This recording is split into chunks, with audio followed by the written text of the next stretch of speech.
Hi, everyone. It's now been 10 weeks since I've actually seen any of you in person, and I am feeling the effects of that, and you may be too.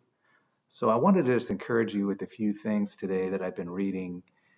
And starting off, I'm going to read to you from the book of Hebrews. This is chapter 3, verse 7. It says, "Therefore, as the Holy Spirit says, today, if you hear his voice, do not harden your hearts as in the rebellion, on the day of testing in the wilderness, where your fathers put me to the test and saw my work for 40 years. Therefore I was provoked with that generation and said, they always go astray in their heart. They have not known my ways.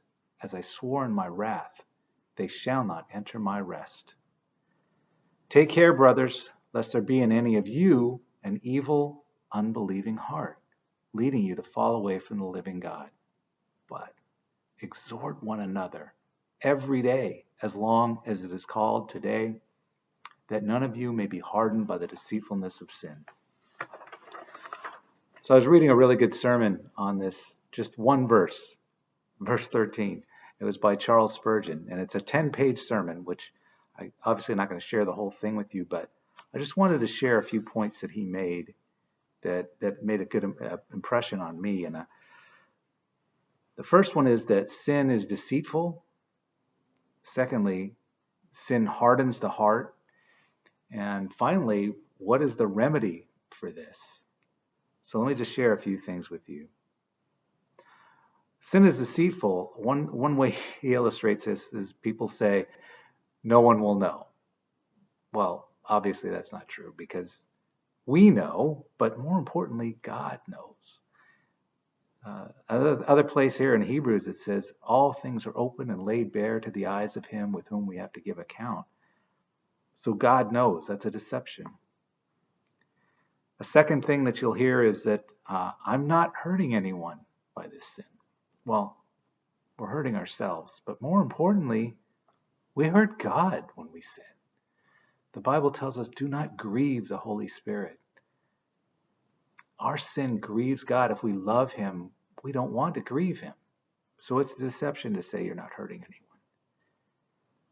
Another one is that God doesn't care about the little sins. Well, you've heard it said there are no little sins. And the reason there's no little sins is because no matter what it is, if it's just a bad attitude or anger or something, and we know we're not supposed to do it, essentially, we're shaking our fist at God and saying, I don't care about your standard. I'm going to do what I want to do. So that's a deception. Well, deception leads to a hardened heart. What are some evidences of a hardened heart? One common one is that sin just doesn't bother us the way it used to. You know, when we're a new Christian, every little sin kind of puts doubt in our minds, and you run to the pastor and say, am I really saved? It's because we haven't hardened our heart yet. But over time, if we're not careful, it will harden our heart, and we'll notice it because sin just doesn't bother us the way it used to. Another thing is just neglect of private devotions. We should want to commune with God, with his word, and if that's a chore and there's just other things to do all the time, it might be evidence of a hardened heart. Another one he says is that another example is dislikes of rebukes. So if you have a hardened heart, you might say, how dare you judge me when somebody confronts you with sin? Well, Psalm 141 says, let a righteous man strike me. It is oil on my head. So if we really care about holiness, we want to be rebuked at times. We want to be held accountable because we know this is God's desire for us. So that gets to the third thing, which is the remedy. What is that? Encourage one another daily. So two things. One, we're supposed to encourage one another, but also it also tells us how often. It says every day. So the word encourage, or the word here translated exhortation, is, I looked this up, I'm not a Greek scholar, but it's paraklesis. And this carries a twofold sense of both exhortation and consolation. So exhortation is a strong appeal where you come alongside somebody and say, come on, hang in there. And then consolation, where you're actually comforting and consoling somebody. And that's the role that we are called to have for each other, because we don't exist for ourselves. Which brings me to the last scripture I wanted to share with you. This is also in Hebrews. This is chapter 10,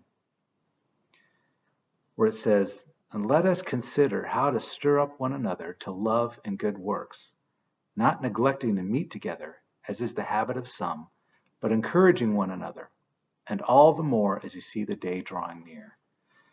So we should be thinking about ways to encourage each other and hold each other accountable to keep each other holy. And also, we should want to meet together. I know right now we can't, but hopefully we are all looking forward to meeting together in church again soon. And until that time, let's try to encourage one another. Attend some of these Zoom meetings, call each other. We do what we should be doing what we can to encourage one another right now. And hopefully that's what I'm doing with you right now. And I miss you all, and I hope to see you all soon. Take care, everyone.